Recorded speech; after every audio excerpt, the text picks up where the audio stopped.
예, 우리는 요한복음 15장을 통해서 열매 맺는 삶에 대해서 그 말씀을 상고하고 있습니다. 열매를 많이 맺으면 하나님께 영광 돌리게 되고 그것이 진정한 제자의 삶으로 인정받게 될 것이라고 8절에 말씀하고 있습니다. 그래서 열매를 많이 맺음으로 하나님께 영광 돌리는 진정한 제자의 삶을 요한복음 15장은 두 가지로 말씀하는데, 첫째 번 열매를 맺는 것, 어떤 열매인가를 제가 지난주에 말씀드렸습니다. 하나님의 사랑을 깊이 깨닫고 그 사랑을 나의 이웃들에게 흘러보내는 삶을 살아라. 그래야 할 때에 그것이 바로 하나님께 영광되고 하나님께서 내가 이제 진정으로 나의 제자다운 삶을 살구나 라는 인정함을 받게 될 것이다 라고 말씀드렸습니다. 오늘은 그 두 번째를 말씀드립니다. 열매 맺는 삶은 세상의 미움과 세상에서 받는 고난 가운데서도 성령님과 함께 예수님을 증거하는 삶을 살아가는 것이다 라고 오늘 본문을 이야기하고 있습니다. 먼저 예수님께서는 제자들, 오늘날로 이야기하면 그리스도인들입니다. 에게 세상의 미움을 경험하게 될 것이다 라고 18절에서 25절까지 해서 말씀하고 있습니다. 세상이 제자들 그리스도를 미워하는 것은 세상이 예수 그리스도를 미워했던 미움의 연장성에 있음을 본문은 말씀합니다. 본문은 그 제자들이 경험하게 될 복음 증거의 환경에 대해서 이야기하는데, 앞으로 세상은 하나님께 반역해서 예수님을 거부했고 제자들의 복음 증거는 예수님의 구원 사역을 이어가는 것이기 때문에 하나님과 예수님을 거부하고 예수님을 핍박하는 세상은 예수님의 제자들에게도 똑같이 대우하게 될 것이다 라는 것을 예수님께서 미리 말씀하셨습니다. 18절에 보면은 세상이 너희를 미워하면 너희보다 먼저 나를 미워한 줄 알라 라고 말씀합니다. 20절에도 마찬가지입니다. 사람들이 나를 박해하였은즉 너희를 박해할 것이요 라고 말씀합니다. 세상이 제자들, 오늘날로 이야기하면 그리스도인들을 미워하는 것은 세상이 먼저 예수님을 미워했기 때문에 예수님을 따르는 제자들, 그리스도인들도 당연히 미워하게 될 것이다. 그것을 분명히 기억해라 라고 예수님께서 제자들에게 자신이 떠나시기 전에 말씀하시는 겁니다. 여기서 말씀하시는 미움은 그리스도인들이 잘못함으로 인해서 오는 사람들의 미움의 박해가 아닙니다. 그래서 베드로전서 2장 20절은 죄 때문에 고난을 받지 말라라고 말씀합니다. 우리가 죄를 지었고 나쁜 짓을 하면 당연히 고난을 받고 사람들에게 미움을 받게 되겠죠. 그렇게 하지 말라는 말입니다. 그래서 오히려 본문에서는 예수님을 따르는 믿음으로 살기 때문에, 그리고 복음을 위해 살기 때문에 세상으로부터 오는 미움과 박해, 그것을 이야기합니다. 그것이 올 때 이상하게 생각하지 마라, 분명히 오게 될 것이다 라고 이야기합니다. 왜냐하면 너는 나의 제자이기 때문이다 라고 이야기합니다. 또한 여기서 세상이라는 것은 하나님과 왕이신 예수 그리스도를 대적하는 사단의 지배 아래 있는 그 조직화된 그 체계를 의미합니다. 다시 말하면 그들은 하나님을 배제한, 제외한 가치관을 따라서 살아가는 사람들, 믿지 않는 세계의 가치관을 따라서 살아가는 사람들, 그것을 바로 본문은 세상이라고 이야기합니다. 예수님이 18절과 19절에서 이 세상이라는 단어를 6번이나 사용함으로써 이 세상의 반대와 미움에 직면하게 될 것이라는 것을 강조하고 있습니다. 그러나 18절을 보면 예수님께서 또 이렇게 이야기합니다. 세상이 너희를 미워하면 너희보다 먼저 나를 미워한 줄 알라 라고 이야기합니다. 여기서 우리 한글 성경에는 제대로 잘 나타나 있지 않은데, 세상이 너희를 미워하면 이라는 말은 만약이라는 말이 앞에 원어 성경이나 또 여러분 영어 성경 보면 붙어 있습니다. 만약 세상이 너희를 미워하면 이라는 말입니다. 그래서 헬라의 성경을 보면 만약의 뜻인 그 A라는 것이 붙어 있습니다. 근데 이 만약이라는 말은 그 불확실성을 나타내는 말이 아닙니다. 여기서 이는 세상이 너희를 미워한다면 그리고 실제로 미워할 것인데 라는 의미를 담은 헬라어 문장 구조가 바로 이 말씀입니다. 주님께서는 우리를 향한 세상의 미움 이면에 바로 주님 자신을 향한 미움이 자리 잡고 있다는 사실을 우리로 하여금 알기를 원합니다. 또한 그분께서 덧붙이신 말씀이 23절에 나를 미워하는 자는 내 아버지도 미워하느니라 라고 이야기합니다. 예수님을 아버지 하나님과 분리할 수 없는 것처럼 그의 예수님의 제자들과 예수님을 분리할 수 없습니다. 아버지를 알지 못하는 그들을 예수님을 미워하고 박해하고 예수님을 영접하지 않은 세상은 예수님을 따르는 제자들을 그리스도인들을 박해하고 미워할 것이다 라고 말씀합니다. 세상이 제자들 즉 그리스도인들을 미워하는 이유는 제자들 그 그리스도인들의 새로운 정체성 때문이다 라고 19절을 이야기합니다. 19절에 보면 제자들의 정체성은 예수 그리스도와의 관계에 깊이 뿌리를 받고 있다고 말씀합니다. 그리스도인들 즉 제자들은 택함을 받았다고 이야기합니다. 택함을 통해서 원래 우리는 세상 속에 있었는데 택함을 통해서 그리스도 안으로 속하게 되었다라고 이야기합니다. 이제 제자들 그리스도인들은 세상에 속해 있던 자리에서 떠나버렸습니다. 그래서 세상과 같은 편이 아니라 세상의 반대편인 예수님의 편에 그리스도인들은 서 있습니다. 그래서 세상이 예수님을 대적하고 미워했듯이 예수님을 따르는 제자들도 미워할 것이다 하는 말씀입니다. 그런데 성경을 보면은 세상은 예수님을 따르는 자를 예수님과 동일시해서 미워하지만은 예수님은 자신을 따르는 믿는 자들을 자신과 동일시해서 아픔을 함께 하신다고 이야기합니다. 예를 들어서 바울이 예수를 믿기 전에 사울이었지 않습니까? 예수 믿는 사람들 얼마나 많이 핍박했습니까? 예수 믿는 사람들을 잡아서 옥에 가두고 죽이게 만들고 그런 악한 일을 참 많이 했었습니다. 근데 하루는 그 사울이 예수 믿는 사람들을 잡으려고 그 허락을 받아가지고 다맥새길을 가다가 부활하신 예수님을 만납니다. 부활하신 예수님이 그에게 나타나셔서 하는 말이 사울아 어찌하여 나를 박해하느냐라고 사도행전 9장 4절에 말씀하셨습니다. 사울이 박해하는 것은 예수님을 박해한 것이 아닙니다. 예수 믿는 그 사람들을 박해한 겁니다. 그런데 예수님께서는 부활하신 예수님께서 나타나셔서 말씀하신 것은 너는 나를 지금 박해하고 있다라고 이야기하신 거예요. 다시 말하면 부활하신 예수님께서는 자신을 따르는 믿는 자들을 핍박하고 박해하는 것은 곧 자신을 핍박하는 것이라고 말씀하셨습니다. 예수님께서는 자신을 믿는 자들과 동일시하시고 그들의 아픔을 자신의 아픔과 동일시하신 것입니다. 제자로서 우리는 예수님과 함께 우리의 삶을 나눕니다. 그래서 세상이 예수님을 대하는 방식이 곧 우리를 대하는 방식이 됩니다. 그리고 20절에서 예수님은 제자들에게 종이 주인보다 더 크지 못하다는 말을 기억하라 라고 말씀하셨습니다.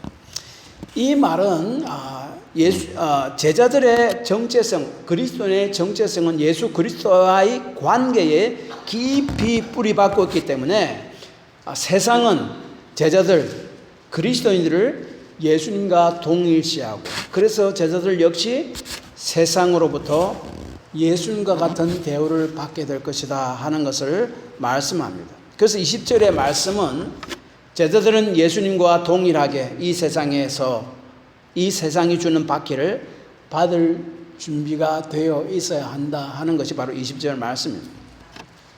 그러나 예수님께서는 제자들 그리스도를 향한 세상의 미움과 박해를 자신의 아픔으로 또한 생각하신다, 동일시하신다 하는 것도 우리가 잊지 말고 기억해야 됩니다.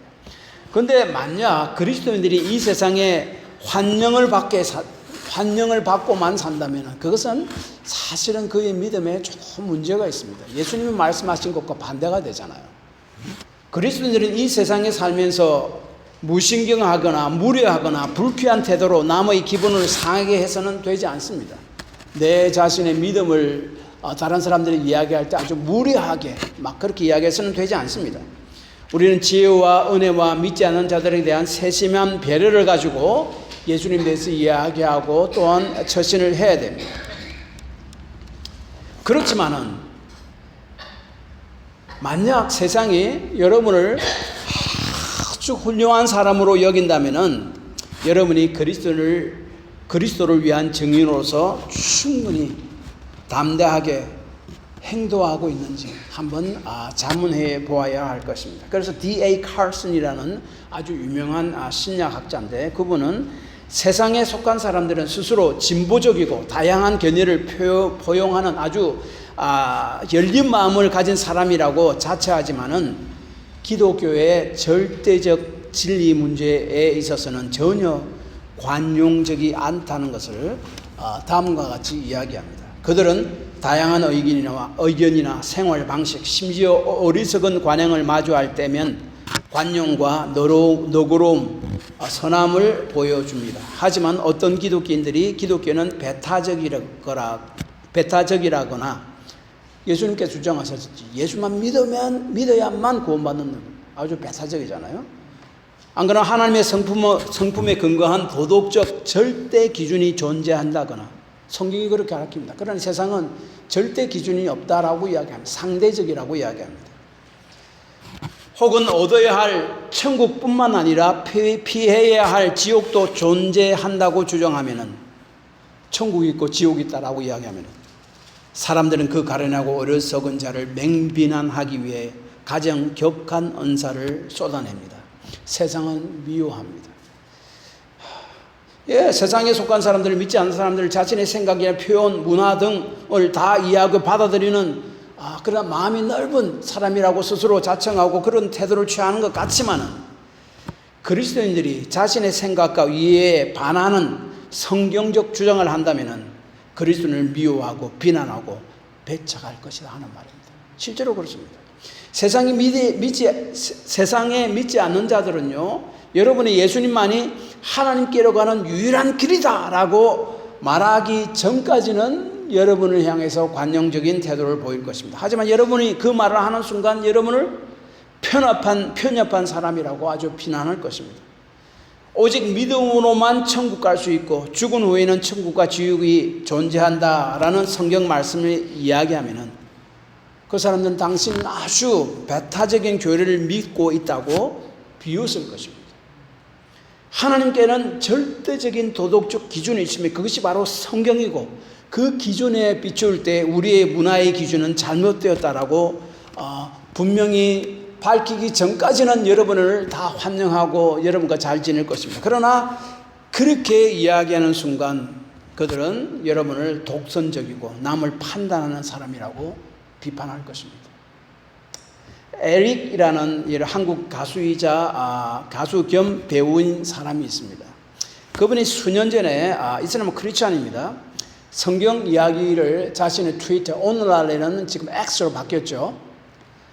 트위터를 통해서 자신의 크리스찬으로서 성경 이야기를 자주 나눴다고 합니다. 그러자 한 팬이 이런 댓글을 달았습니다. 한 유명한 스님이 이렇게 말했습니다. 믿지 않는다 해서 자신의 자식이라고 하는 인간들을 지옥불에 던져버리는 당신네들의 신들은 난 당최 이해할 수 없습니다. 차라리 난 지옥에 가서 당신네 신에게 버림받은 그 억울한 영혼들을 구제하겠다 하는 말이 있다며 이렇게 이야기합니다. 예수, 천국, 불신, 지옥보다 이 스님의 말이 더 와닿고 타당성이 있다라고 나는 생각한다라고 공격했습니다.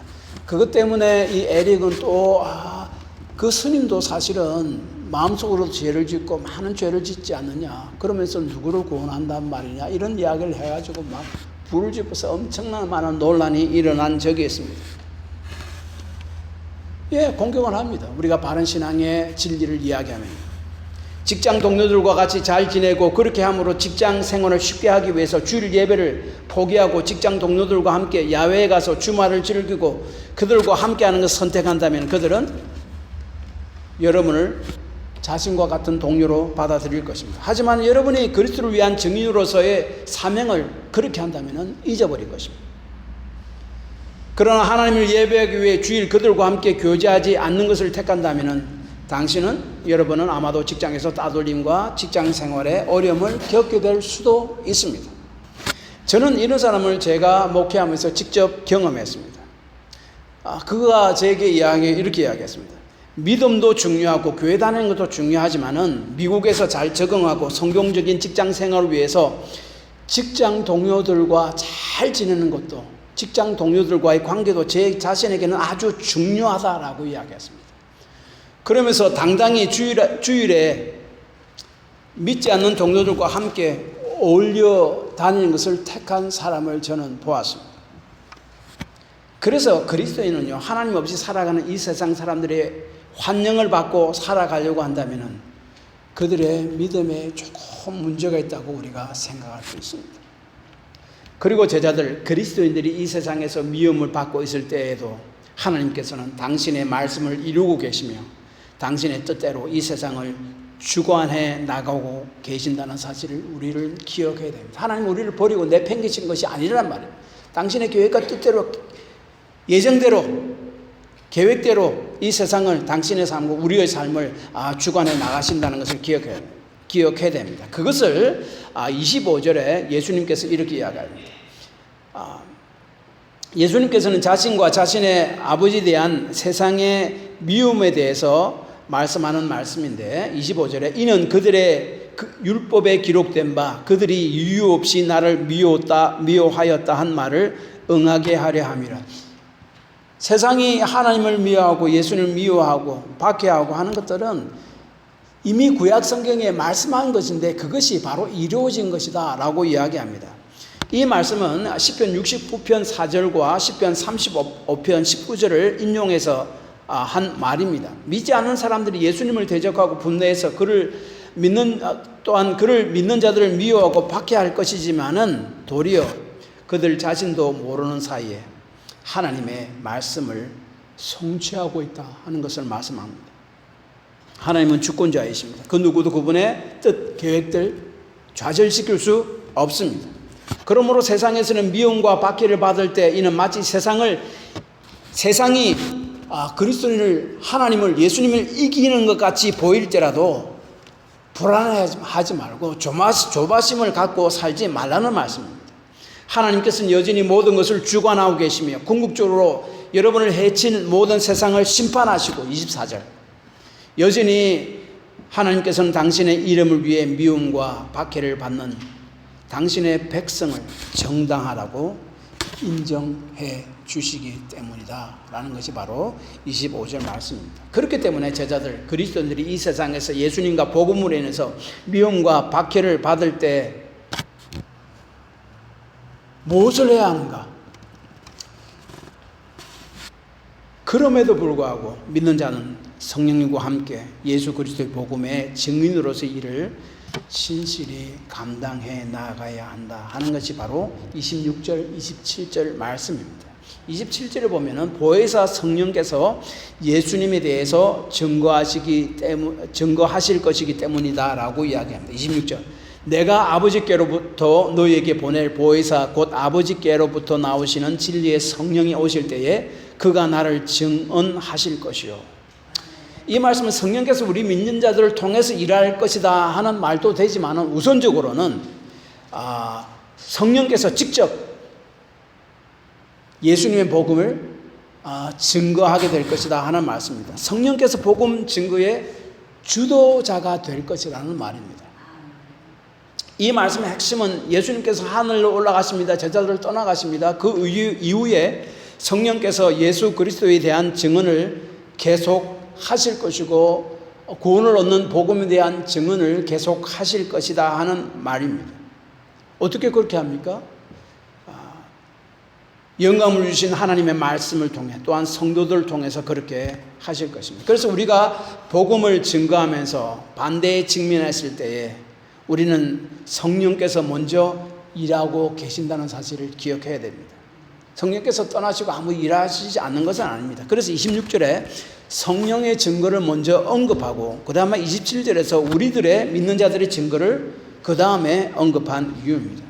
그래서 우리가 복음을 전할 때 반대에 직면합니다. 성령께서 우리를 붙들어 주실 수 있을 뿐만 아니라 예수를 믿는 자를 박해하던 사울과 같은 사람에게도 직접적으로 역사하셔서 그를 주께로 돌이킨 것 같이 그렇게 역사할 수 있는 분이고 그 성령께서 먼저 거기에서 일하시고 계신다는 사실을 우리는 기억해야 합니다. 그것이 바로 26절 말씀입니다. 그래서 그 성령께서 먼저 거기에서 일하고 계신다. 꼭 기억해야 됩니다. 그 다음에 제자들, 예수 믿는 그리스도인들도 예수님에 대해서 미움과 박해에도 불구하고 증거를 해야 된다라고 하는 것이 27절입니다. 27절, 너희도 처음부터 나와 함께 있었으므로 증언하느니라. 처음부터 예수님에 대해 보고 들었으므로 이 예수님에 대해 증거해야 함을 말씀합니다. 예수님 믿는 우리도 하나님 말씀을 통해 예수님에 대해서 들었습니다. 그래서 예수님을 증거하는 증인으로서의 삶을 살아가야 한다라고 이야기합니다. 메릴 텐이라는 아주 유명한 심리학자가 있습니다. 이 심리학자는 성령의 증언과 그리스도인의 증언에 대해서 이렇게 이야기했습니다.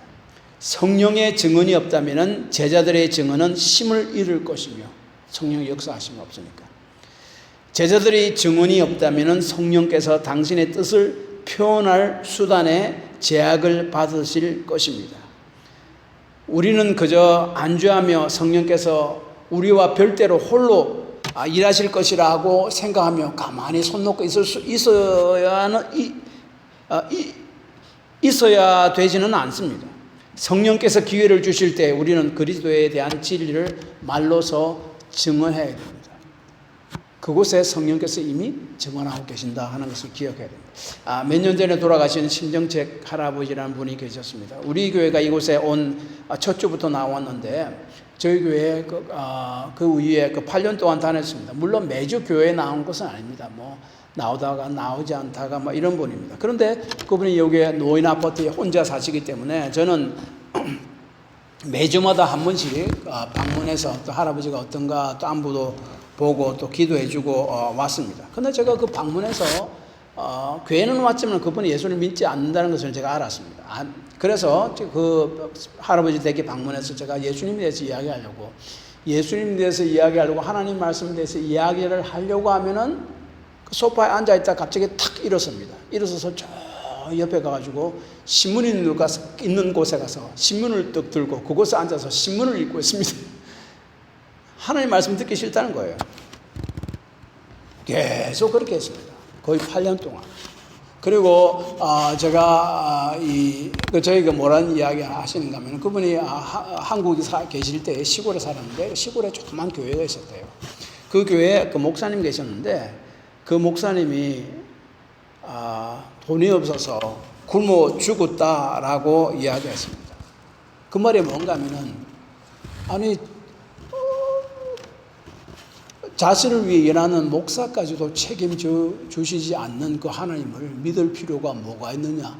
그런 투로 이야기한 겁니다. 저는 그런 이야기 들을 때 저 목사님 저를 냉대하고 아주 무시한다고 생각해서 아주 기분이 좋지 않았습니다.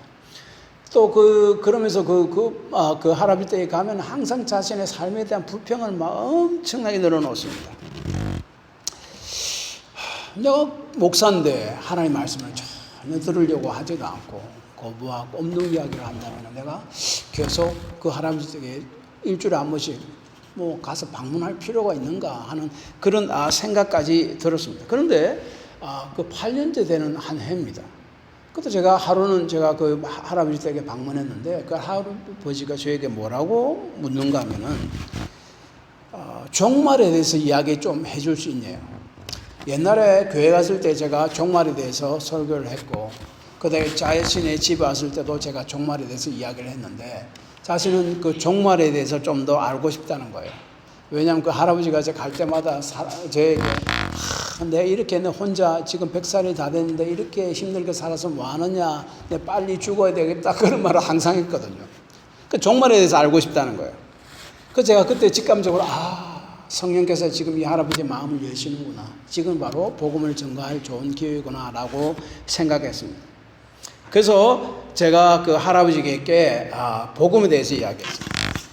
하나님과 인간의 죄, 그로 인해서 심판, 그리고 예수를 믿지 않는 자의 종말은 심판이 있고 믿는 자는 구원이 있는데 예수님께서 또 우리를 위해서 이 땅에 오셔서 모든 죄를 다 짊어지고 심판을 받으셨다. 그 예수를 믿고 받아야 하는 것에 대해서 이야기했고, 그리고 또한 그 믿음이 무엇인가, 어떻게 예수님을 나의 삶의 구원자로 받아들일 수 있는가에 대해서 다 설명했습니다. 찬찬히 설명했습니다.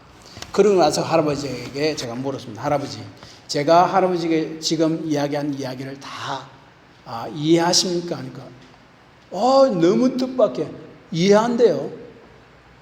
그 제가 다시 한 번 더 설명했습니다. 처음부터 하나님과 인간의 죄, 예수님, 그리고 구원이란 무엇이고 어떻게 예수님을 영접하는 것에 대해서, 믿음에 대해서 다시 찬찬히 설명했습니다. 분명히 이거 이해하십니까? 하니까 고개를 끄덕끄덕해요. 그러면 제가 할아버지 그러면은 지금 이 자리에서도 할아버지께서 원하시면은 예수님을 할아버지의 개인의 구원자로 받아들일 수 있습니다. 먼저 내 자신의 죄인임을 고백하고 예수님의 내 삶의 구원자와 주인으로 받아들입니다라고 기도함으로 이 시간 예수님 믿고 기도함으로 예수님을 받아들일 수 있습니다. 그렇게 하기를 원합니까? 하니까 하겠대요. 그래서 그 자리에서 저와 함께 기도했죠. 자신의 죄인임을 자백하고 예수님을 구원자와 삶의 주인으로 받아들인다라는 기도했습니다. 그 후에 2주 있다가 저희 교회 이 자리에서 할아버지 세례받기에서 세례를 받았습니다. 그 이후 2년 있다가 돌아가셨습니다. 저는 그렇게 생각합니다. 제가 그 할아버지를 방문했는데 말씀을 들으려고 하지도 않고 무시하고 냉대하고 그렇게 할 때 제가 만약에 그만뒀다면 그 할아버지가 복음을 듣고 예수님 안에서 돌아가실 수 있었을까 하는 생각도 해봅니다. 제가 여기 이야기하는 것은 예수님 믿는 사람들은요, 오늘날의 공산권과 또 이슬람권과 같이 또 옛날 초대교회 같이 우리 육신적인 그런 박해와 어려움, 고난을 받지는 않습니다. 그 대신 이런 냉대와 무시들을 많이 받게 됩니다. 그러나 세상이 예수 믿는 우리를 미워하고 박해함에도 불구하고 무시와 냉대에도 불구하고 예수님의 증인인 일을 신실히 감당해야 한다는 것이 주의 말씀입니다. 왜냐하면 성령께서 먼저 그 가운데 일하실 것이고 이를 통해 성령님의 일하심을 보게 될 것이다 하는 말씀입니다. 결론적으로는 이것입니다. 우리가 예수를 믿는 믿음 가운데 살며 예수님을 증거한다면 세상은 우리를 미워하고 박해할 것입니다. 우리를 냉대하고 무시도 할 것입니다. 그럼에도 불구하고 예수님의 증인으로서의 일을 신실히 감당해 가야 합니다. 그러할 때에 그 가운데 먼저 일하시고 계시는 성령님의 역사를 보게 될 것입니다. 그러한 삶을 산다면 하나님께서는 그런 삶을 통해 영광 받으시고 우리를 진정한 예수님의 제자로서의 삶을 살아간다고 인정해 줄 것입니다. 그것이 바로 8절 말씀입니다. 하나님께 영광 돌리는 사람은 다른 것이 아니라 제가 지난주에 말씀드린 대로 하나님의 사랑을 바로 은혜를 사랑을 바로 깨닫고 그 사랑을 내 이웃에게 흘러보내는 자이며 그 다음에 두 번째는 바로 오늘 말씀과 같이 세상의 미움과 박해 가운데서라도 예수님의 복음의 증언으로서의 사명을 신실히 감당하는 삶, 그것을 통해 하나님이 영광 받으신다고 분명히 말씀합니다. 그러한 삶을 살아가기로 기도하시는 여러분과 제가 되시길 바랍니다. 기도합시다.